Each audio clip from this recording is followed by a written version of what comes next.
Topping your headlines now, Sunday will mark a week since Wisconsin's biggest crash in history. And Friday, survivors and families were still cleaning up the wreckage and assessing the damage. One person killed, 71 injured, more than 130 vehicles involved out there.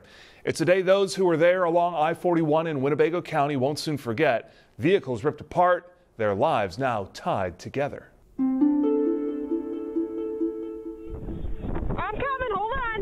Was called in as 40 cars, which turned into be 130. Took care of my kids, my entire family, the kids, their dog, their cat. Everybody was alive when this was over. And I think they got the least of the brunt when I think about it. And as my daughter said, what a way for the Bronco to go.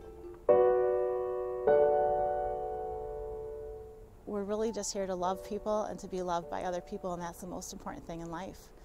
You know, not worrying about, the tiny little things that sometimes we think are huge, like, paying our bills or whether or not we have a nice house to live in or, have that perfect job. But just that, we're here and alive and we're capable of loving each other.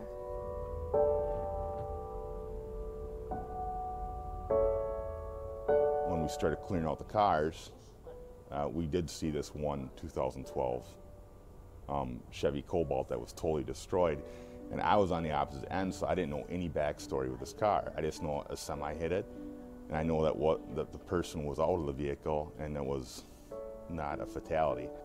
She came in yesterday through the door and said she was in that car for over an hour and it was extricated by the fire department, which we were totally blown away.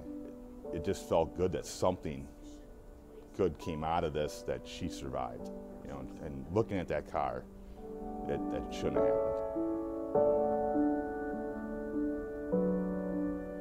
We had heard that one person had passed away, a young gentleman who was a school teacher, 30 years old. Andrew was his first name, and just to pray for him and his family and keep him in our thoughts and prayers. And for all the others that were injured much more seriously than us, that they have the strength to kind of get through what they needed to get through.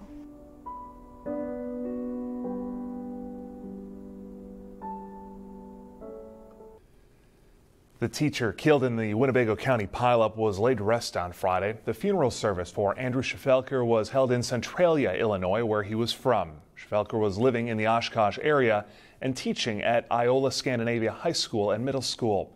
Friday night, students at the school will honor Mr. Fechner with a moment of silence and by wearing Star Trek badges at the basketball game.